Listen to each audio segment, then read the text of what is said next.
तो एक तरफ छठे चरण के लिए मतदान हो रहा है तो दूसरी तरफ सातवें चरण के लिए भी दिग्गजों की जोर आजमाइश जारी है। वाराणसी में बीजेपी ने इस बार पूर्वांचल तक अपनी ताकत झोंक दी है ताकि पूर्वांचल के गढ़ को बचाया जा सके। यही कारण है कि वाराणसी में युवा संवाद के जरिए धर्मेंद्र प्रधान ने युवाओं को साधने की कोशिश की है। कि सारे मानक से ऊपर थे, जेब में पैसा, डॉक्टरों की कोई अभाव नहीं, मेडिसिन की कोई अभाव नहीं, लेकिन सभी की अर्थनीति जब माइनस में जा रहा है, डी ग्रोथ हो रहा है, भारत डबल डिजिट की ग्रोथ की ओर तेजी से बढ़ रहा है।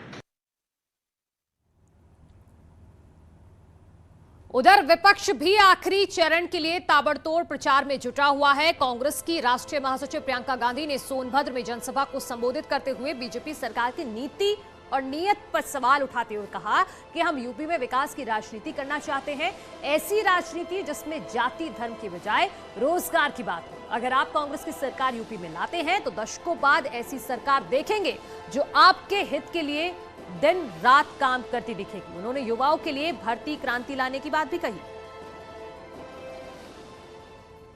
किसानों के लिए 20 लाख रोजगार दिलवाएंगे हम, और इसका खाका तैयार किया है। ये कोई खोखली घोषणा नहीं है।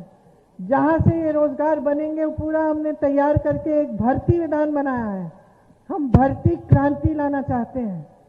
हम चाहते हैं कि जल्द से जल्द ज्यादा से ज्यादा रोजगार बने।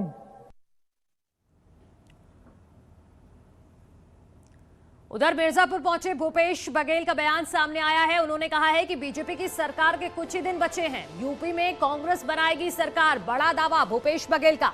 छत्तीसगढ़ के मुख्यमंत्री हैं भूपेश बघेल, जिन्होंने बड़ा दावा किया है कि बीजेपी की सरकार के बस कुछ दिन बचे हैं, यूपी में कांग्रेस ही सरकार बनाने जा रही है।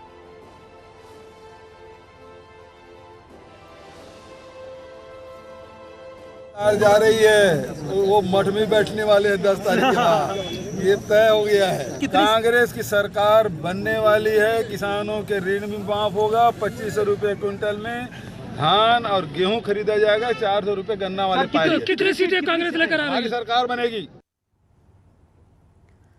उधर प्रधानमंत्री नरेंद्र मोदी 7वें चरण के लिए प्रचार प्रसार में जुटे हुए हैं और बीजेपी प्रत्याशियों के पक्ष में माहौल बनाने की पूरी कोशिश कर रहे हैं। आज जौनपुर में प्रधानमंत्री ने जनसभा की और विपक्ष पर जमकर निशाना साधा। पीएम ने कहा कि यूपी के लोगों ने घोर परिवारवादियों की चालाकी को समझ लिया है।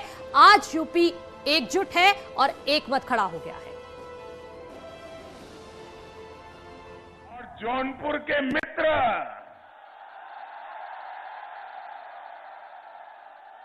बड़ी किस्मत वालों को ही मिलते हैं।